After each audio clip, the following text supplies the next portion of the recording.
La huelga del magisterio y la de los trabajadores del Ministerio del Trabajo han desnudado al rey.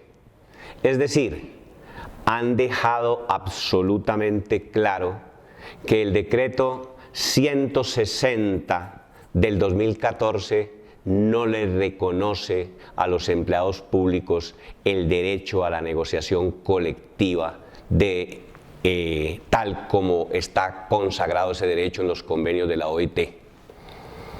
El Estado colombiano tiene una larga trayectoria como violador de los convenios de la OIT. El convenio 87, que fue aprobado en el año de 1948 y que consagra la libertad sindical y la autonomía sindical, solo fue ratificado por Colombia en 1976, y el 98 del año 49, que se refiere a la negociación colectiva, igualmente fue ratificado en el año 76, es decir, 28 años después de que fue aprobado en Ginebra.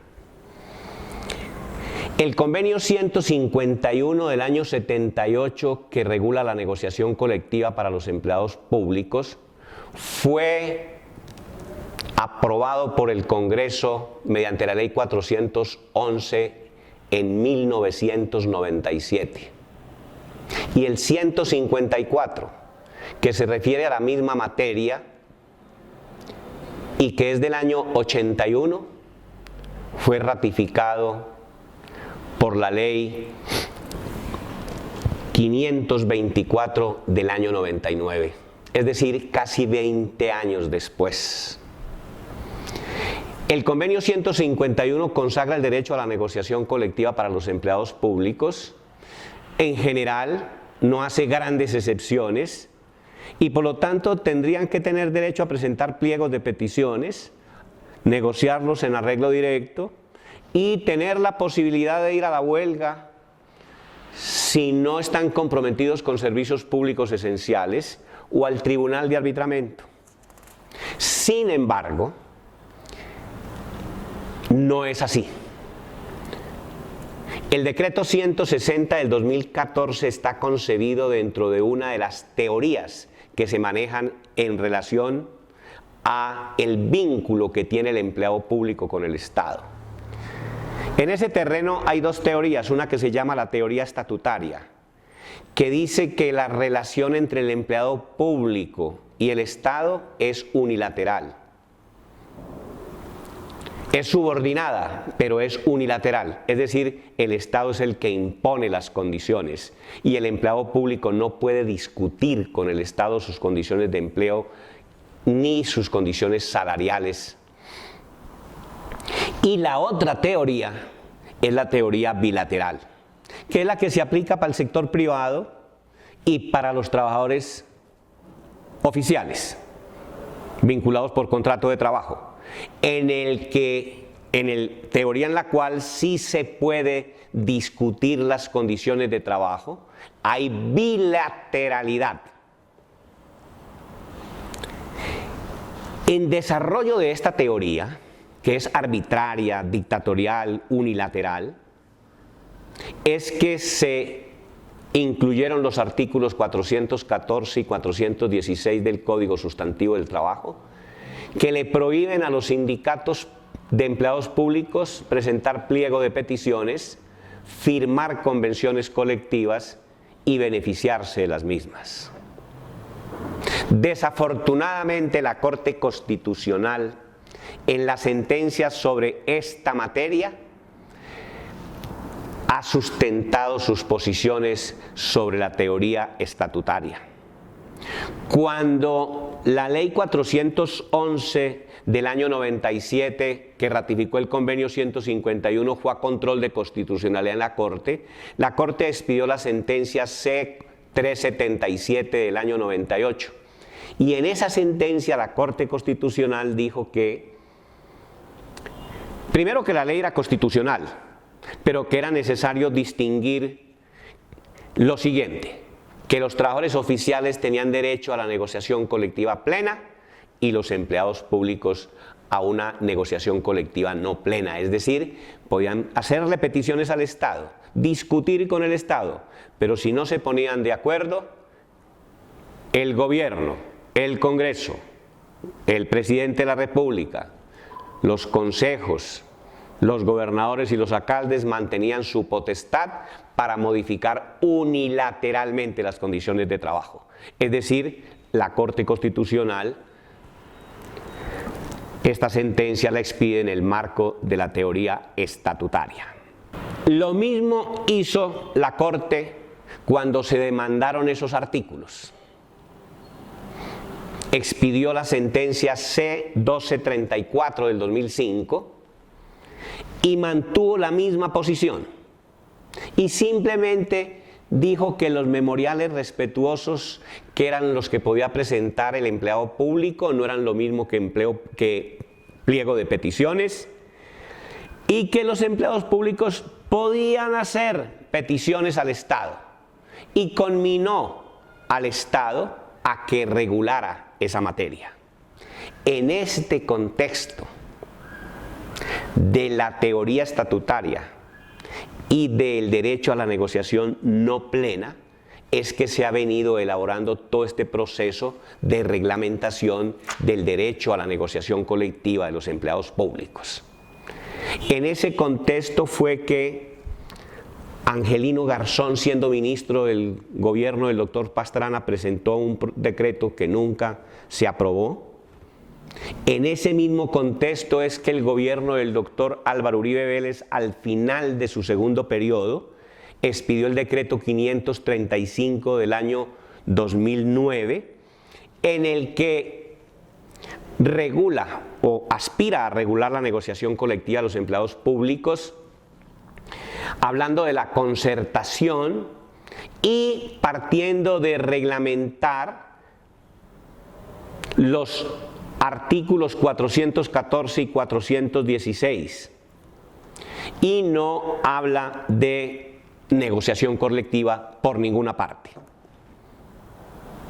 Vino el gobierno del doctor Santos y como era necesario hacer algo presentable ante el TLC, la OIT y los países ricos de Europa para el ingreso de Colombia a ellos, entonces expidió el decreto 1092 del 2012 y deroga el decreto 535 del gobierno anterior. Y cambia la palabra concertación por negociación. Y plantea que lo que se va a reglamentar son los artículos 7 y 8 de la ley 411 del 97, lo que era correcto. Y habla de pliego de solicitudes y no de pliego de peticiones, para seguir respetando los artículos 414 y 416. Y en todo lo demás queda igual a el decreto anterior.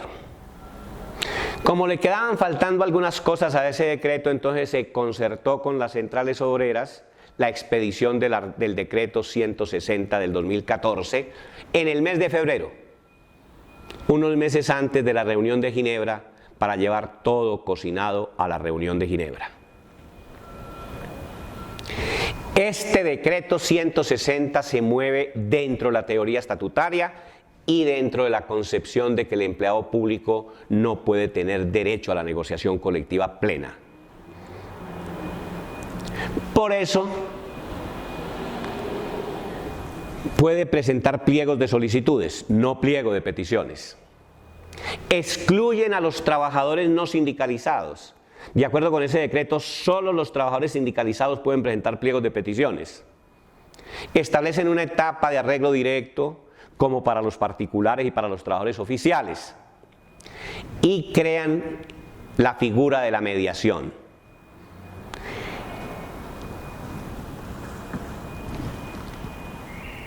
Y además, ese decreto establece con claridad que lo único que se puede negociar son las condiciones de empleo. No se pueden negociar salarios porque siempre van a estar sujetos a las reservas del presupuesto, al situado fiscal, no se puede discutir nada que tenga que ver con el mérito, no se puede discutir nada que tenga que ver con el régimen disciplinario, es decir, no se puede discutir la situación de subordinado que tiene el empleador porque, según esa concepción, la relación es unilateral. Agotada esa etapa de arreglo directo, si no hay acuerdo, entonces va la mediación y si el mediador no logra acercar las partes, se levantan las actas sin acuerdo y el Estado puede tomar las decisiones que él quiera.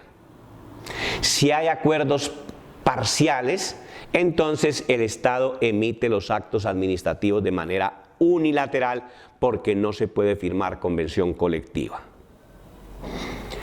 Pero además, y lo más importante, es que en ese decreto se excluye la huelga como una posibilidad de los empleados públicos.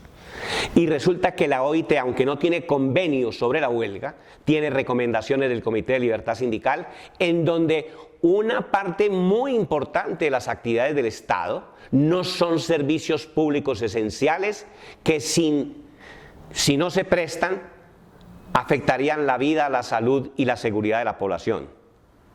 Y allí se le desconoce ese derecho a los empleados públicos. Yo he sostenido y lo sigo sosteniendo que la huelga es el mecanismo más importante que tiene la negociación colectiva y que la negociación colectiva sin el derecho a la huelga no es negociación colectiva.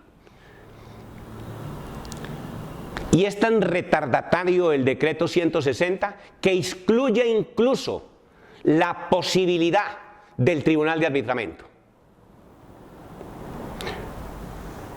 Por eso considero que el decreto 160 es violatorio de los convenios de la OIT, se podría decir que es violatorio de la Constitución y que no reconoce el derecho de la negociación colectiva a los empleados públicos.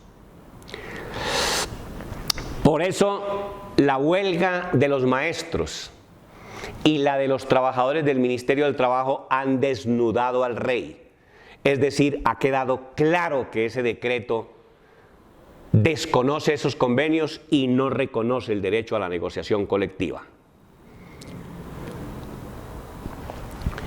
Tuvieron que hacer una huelga de más de 30 días para que les prometieran cumplir lo incumplido y para acordar algunos nuevos puntos.